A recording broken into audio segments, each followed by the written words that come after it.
திலகம் சிவாஜி கணேசன் நடித்த 12வது படம் அந்த நாள் 1954 வெளிவந்தது.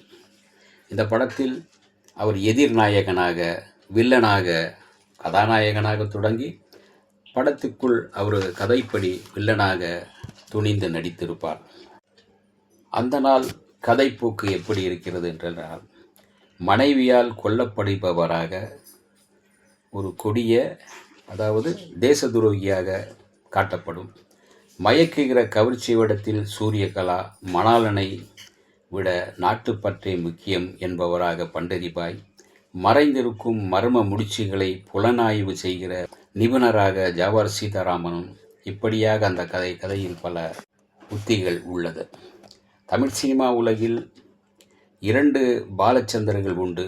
கதை, திரைக்கதை, தயாரிப்பு, இயக்கம் போன்றவற்றில் புதுமை யுத்திகளை பயன்படுத்துகிற இந்த 2 பாலச்சந்தர்களும் பல அரிய படைப்புகளை தந்திருக்கின்றார்கள். கதாநாயகனாக நடித்தும் இசையமைத்தும் சொந்த குரலில் பாடியதும் என்று வீணை பாலச்சந்தரும் தனித்தகுதிகள் பெற்று அனைத்தும் டைரக்டராகவும் தன்னை நிரூபித்திருக்கிறார். கதை சுருக்கம் என்ன பார்ப்போம். சிவாஜி துப்பாக்கி குண்டுகளுக்கு இரையாகி வீழ்வார். அடுத்த காட்சியில் பி.டி. சம்பந்தம் என்ற குள்ள நடிகர் மாடியில் இருந்து தலை தெறிக்க ஓடுவார். கொலையை அவர் செய்திருப்பாரா என்ற யூகம் வளர்கின்றது. ஆனால் காவல் நிலையத்திற்கு விரைந்து வந்து கொலையை பற்றி புகார் செய்வார். யார் கொன்றார்கள் என்பதை ஜாவார் சீதாராமன் விசாரிப்பார். துப்பறிகின்ற போதும், ஒவ்வொரு விசாரணையின் போதும் ஒவ்வொருவரின் முகமும் யூகங்களும் ஏற்றபடி துணை போகிறது. சந்தேகம் சந்தோஷமாக எல்லோரிடமும் தங்குகிறது. அறிவாளியான ரேடியோ என்ஜினியர் தன் திறமைகளை இந்தியா பயன்படுத்தி கொள்ளாத காரணத்தால் ஆவேசமாகின்றான். எனவே ஜப்பான் நாட்டிற்கு தன் நாட்டினை காட்டி கொடுக்க முனைந்தான். தேசபக்தியே அனைத்து பக்தியை விட சிறந்தது என்று உணர்ந்த அவனுடைய மனைவி தன் கணவனையே எதிர்க்கின்றாள். கணவன் மனைவி கைகலப்பில் துப்பாக்கி வெடிக்க கணவன் இறந்து கிடக்கின்றான். முடிவில் உண்மை தெரிய வருகிறது. சிறப்பான காட்சிகள் உண்டு. திருப்ப காட்சிகளை அதிகம் பயன்படுத்தி அதன் வழியாகவே கதையினை நகர்த்த முயற்சித்த முதல் படம் இது. துப்பறியும் நபராக ஜாவார் சீதாராமன் வேடத்தில் நடித்த சீதாராமன் என்பவர் மேலை நாட்டு நடிகரோ என்னும்படியாக திகைக்க வைத்த படம்.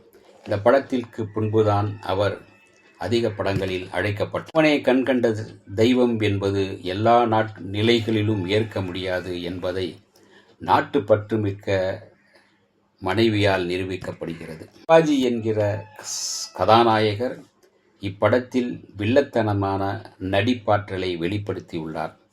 பெட்டி மூடி புறப்பட எத்தனிப்பது, துப்பாக்கியால் சுடப்படுவது போன்ற நிகழ்வுகள் சொல்லப்படுகின்ற முறைக்கேற்ப அவர் நடித்திருப்பதும் வினோதமாக இருந்தது. மங்கிய வெளிச்சத்தில் படக்காட்சிகளை அமைப்பதென்பது மணிரத்னத்தின் தொழில்நுட்ப முறை. இவருக்கு முன்பே நடு இரவில் என்ற படத்தின் மூலம் இதனை அறிமுகப்படுத்தினார் வீணை பாலச்சந்தர்.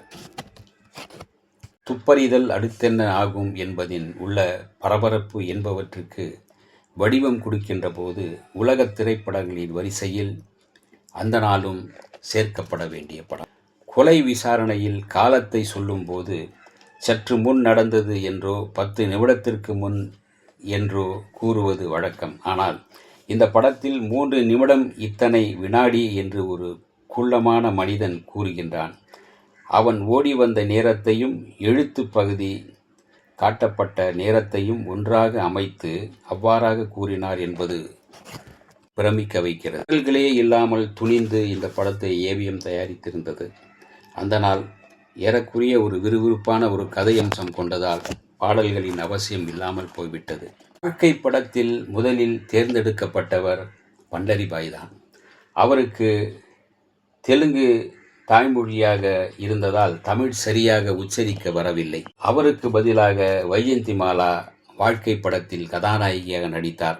கதாநாயகியாக நடிக்க வைத்து தூக்கிவிட்டார்களே படத்தில் இருந்து என்று பண்டரிபாய்க்கு ஏவிஎம் மீது கோபம் இருந்தது. ஆனாலும் அந்த கோபத்தை வைத்தே அந்த நாள் படத்தில் கதாநாயகியாக அவரை நடிக்க வைத்தனர். படத்திற்காக பண்டரிபாய்க்கு சில ஆட்களை வைத்து தமிழ் பயிற்சி கொடுத்து அழகாக தமிழ் பேச பழக வைத்தார்கள்.